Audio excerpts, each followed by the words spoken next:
اللهم صل على محمد اللهم صل على محمد وعلى آله وصحبه وسلم۔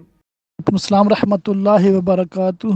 دیکھیں، کوئی مرد کامل ہو یا عورت کاملہ ہو، یا ایسا کوئی ہو کہ اس میں مرد و عورت کی دونوں علامتیں ہیں، یا ایسا ہو سکتا ہے کہ اس میں زنانہ علامتیں زیادہ ہیں، ایسا بھی ہو سکتا ہے کہ اس میں مردانہ علامتیں زیادہ ہیں مگر کامل نہیں ہے یا کاملہ نہیں ہے، تو ایسے جو افراد ہیں اگر مسلمان ہیں تو بالکل ان کی نماز جنازہ پڑھی جائے گی۔ وہ شریعت کے مکلف ہیں، نماز، روزہ، حج، زکوٰۃ سارے احکام ان کی طرف متوجہ ہوتے ہیں اگر وہ عاقل بالغ ہیں۔ تو جن میں عورتوں کی علامت، ان کا عورتوں کی طرح غسل ہوگا، اور جن میں مردوں کی علامت زیادہ تو ان میں مردوں کی طرح غسل ہوگا، اور جو کہ عاقل بالغ ہیں تو جنازہ سبھی کا ایک جیسا ہی ہوگا۔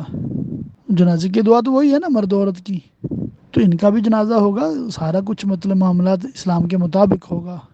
اگر یہ بالغ نہ ہوں، چھوٹے بچے ہوں، تو پھر وہ جس میں عورت کی علامت زیادہ ہیں تو لڑکیوں کی طرح اس کے لیے وہ دعا پڑھی جائے گی، اور جس میں لڑکوں کی علامت زیادہ ہے تو لڑکے والی دعا پڑھی جائے گی۔ واللہ تعالی اعلم بالصواب۔